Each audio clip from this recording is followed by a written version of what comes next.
1 2 3 4 cake அப்படின்ற ஒரு sweet செய்ய போகிறோம்.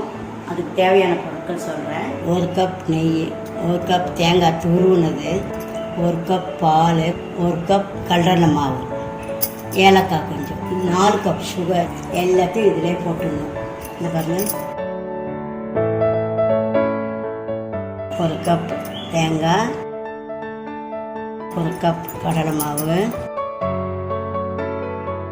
1 கப் பால், 1 கப் நெய், எல்லாத்தையும் ஒன்றா இதிலே போட்டுருங்க.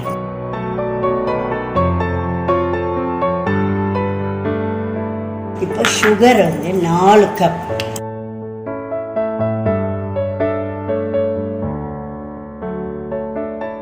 பாருங்க, இந்த அடுப்பில் வச்சுருங்க. எல்லாத்தையும் ஒன்றா போட்டாச்சு. நல்லா கையில் சூடு போடாமல் இருக்கிறதுக்கு கொஞ்சம் நீளமான கைப்பொடி இருக்கிற கரண்டியாக வச்சுக்கோங்க. அப்போ தான் அது கொதிக்கும் போது உங்கள் கையில் படாது. இந்த அடுப்பில் வச்சு எல்லாத்தையும் ஒன்றா சேர்த்து அப்படியே கிண்டிகிட்டே இருக்க வேண்டியது தான். கொஞ்சம் நேரம் கழிச்சு விட்டு விட்டு கொஞ்சம் கிண்டிகிட்டே இருக்கலாம். அடிப்பிடிக்காமல் கிண்டணும். இங்கே பாருங்கள், இப்போ எல்லாம் சேர்ந்து கொதிச்சிட்ருக்கு. தீயை இப்போ கம்மி பண்ணிக்கோங்க.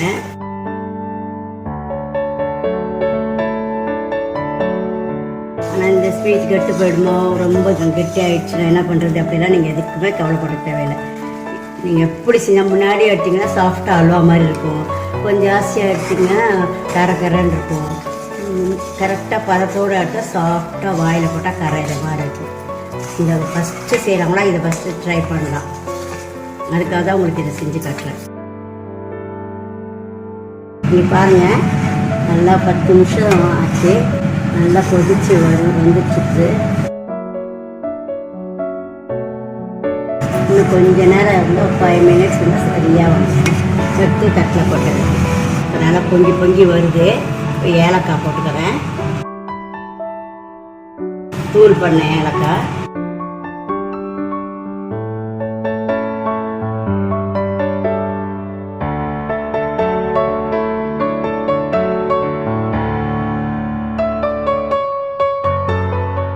நல்ல பபிள்ஸ் பதம் வந்துடுச்சு.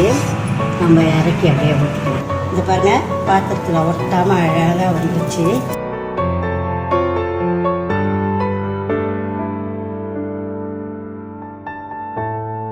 நம்ம தட்டை கூட வேணாம், அதை அழகாக அப்படியே வந்துடும்.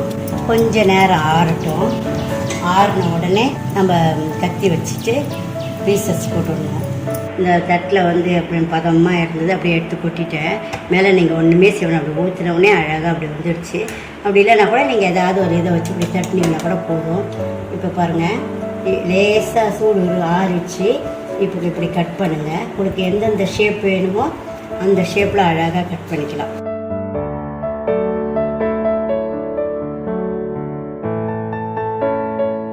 ரொம்ப ஆற விடக்கூடாது. லேசாக சூடு இருக்கும் போதே கட் பண்ணிங்கன்னா தான் ஈஸியாக கட் பண்ணலாம்.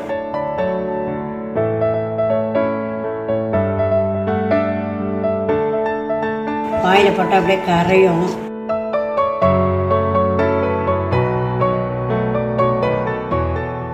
இந்த கத்தியில் லேசாக நெய் தடவிக்குங்க, அப்போ ஒட்டாது.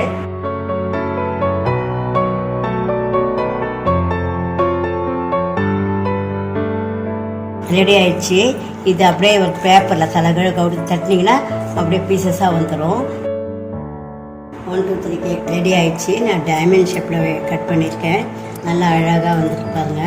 வாயில் போட்டால் கரைது. சூப்பராக டேஸ்ட்டாக நல்லாயிருக்கும். நீங்கள் செஞ்சு பார்த்துட்டு எப்படி இருக்குன்னு சொல்லுங்கள்.